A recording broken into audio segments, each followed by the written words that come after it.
అని వెరీ క్లారిటీగా తెలుసు. అండ్ ఫస్ట్ గొడవ మాకు June 9th అయింది 2023లో.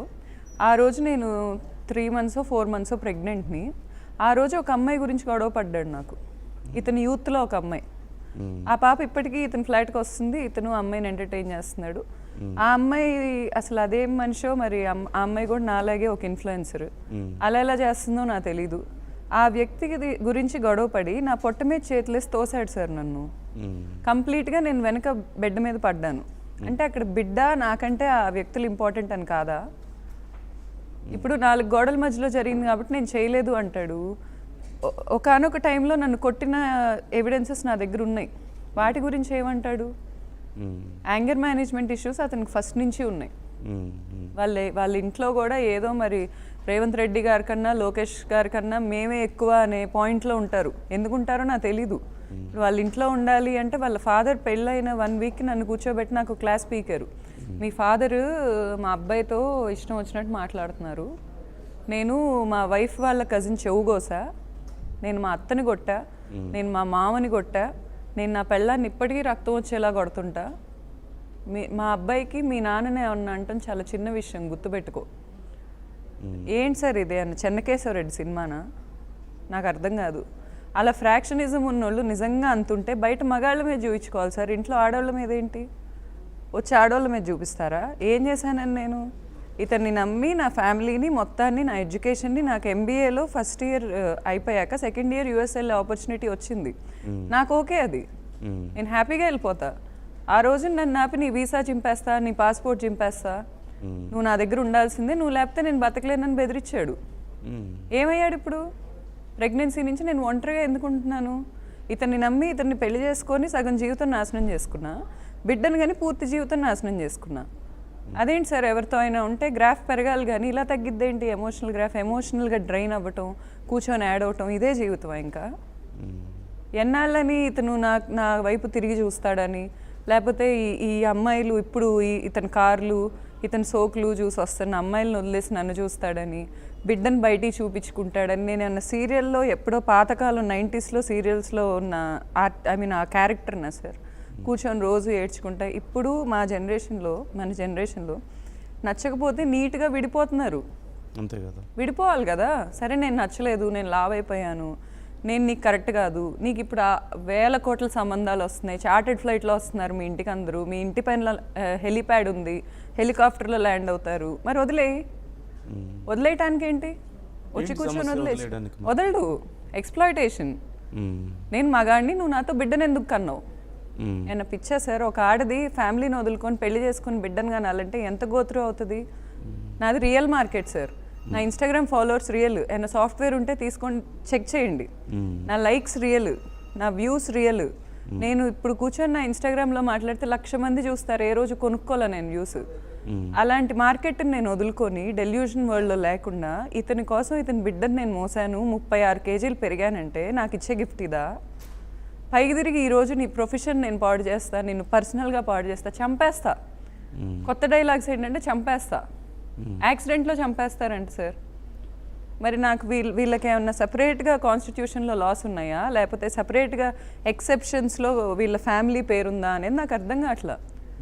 వాళ్ళ సిస్టర్ ఏంటో మరి ఏమన్నా డార్క్ మ్యాజిక్ ప్రాక్టీసెస్ చేపిస్తుందో ఏంటో అర్థం కాదు, కానీ వచ్చిందంటే ఎప్పుడు సీరియస్ ఫేస్ వేసుకొని ఉంటుంది, ఏదో ఒకటి తిడతా ఉంటుంది. అసలు వాళ్ళిద్దరికి పడేది కాదు, వాళ్ళిద్దరికి ఏ రోజు పడేది కాదు. సడన్గా నా ప్రెగ్నెన్సీలో నా బిజినెస్ మీద ఇంట్రెస్ట్ వచ్చేసింది ఆమెకి. ఇప్పుడు సార్ ప్రతిసారి కూర్చోబెట్టి నువ్వు దేనికి పనికిరావు, మేము సో అండ్ సో ఫ్యామిలీ, మాది ఇంత గొప్ప ఫ్యామిలీ, ఇదేం మ్యానిపులేషన్ సార్? నిజంగా మీ బిడ్డకు సత్తా ఉంటే తీసుకెళ్ళండి.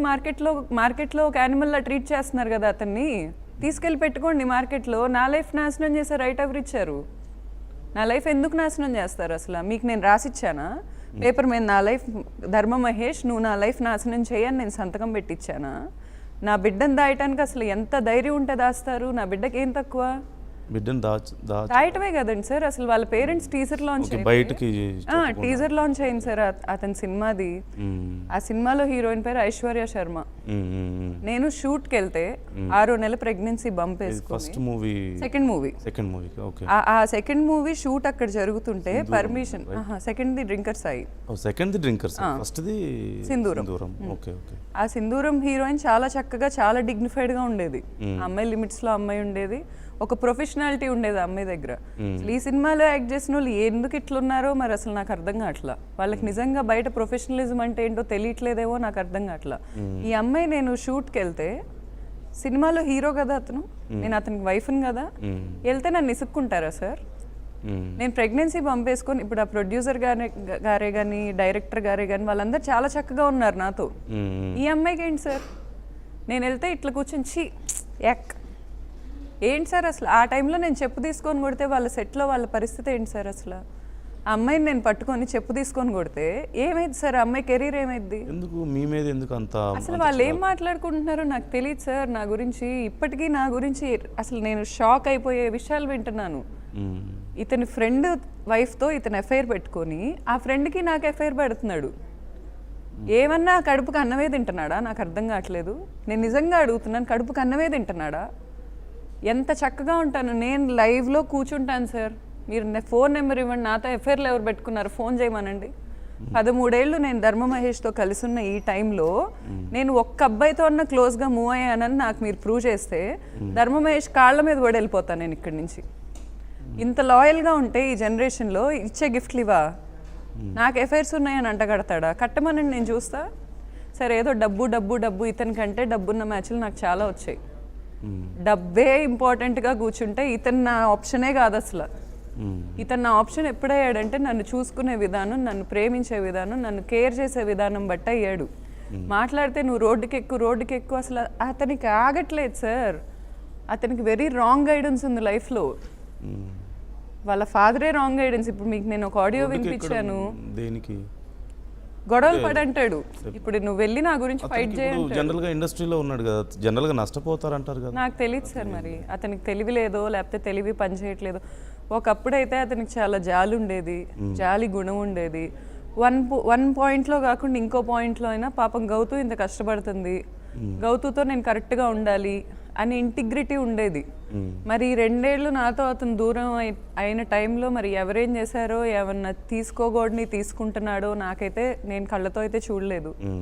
కానీ చాలా మారిపోయాడు. అసలు ఆ వ్యక్తి తిరిగి వస్తానన్నా నాకైతే వద్దు. హ్యాబిట్స్ ఎలా ఉండేవి సార్? అతనికి డ్రింకింగ్ అన్నా ఇవన్నీ అసలు అలవాటు ఉండేది కాదు సార్. లిటరల్లీ మేమిద్దరం పబ్కి కూడా వెళ్ళలా. అసలు అతనికి అలవాట్లే ఇప్పుడు ఉన్నాయి. అసలు ఆ మారటం ఏంటో, ఆ మార్పు ఏంటో. ఇప్పుడు మారేవాడు ఫస్ట్ నుంచి నన్ను అంత కంట్రోల్ చేయకూడదు. నేను లెవెల్కి ఒకలా ఉంటాను, ఒక మెట్టు ఎక్కగానే నేను మారిపోతాను, నాకుతో కింద మెట్టు వరకు వచ్చిన వాళ్ళని కాళ్ళతో తంతాను అన్నోడు మారకూడదు. ఇప్పుడు నాకు సినిమాల్లో ఛాన్స్లు వచ్చినాయి, చేయనివ్వాలి. యూట్యూబర్గా నేను వెళ్తున్నాను, ఆపేశాడు. మా ఇంట్లో పెద్ద గొడవ పెట్టుకొని ఆపేశాడు. ఆపకూడదు. వెబ్ సిరీస్లో ఛాన్స్లు వచ్చినాయి, చేయనివ్వాలి. నా లైఫ్ కదండి సార్, నా కెరీర్ కదా.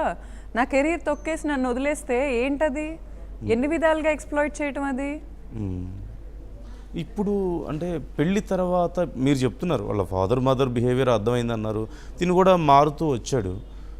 2 విషయాలు ఇక్కడ ఏంటంటే, అసలు గొడవలు ఇవంతా పడడానికి మీరు ఎక్స్ప్లోయిట్ చేస్తున్నారు అంటున్నారు, బట్ ఫర్ వాట్? డబ్బుల కోసమా, లేకపోతే వాళ్ళ నేచర్ ఇదా మీరు చెప్పేది?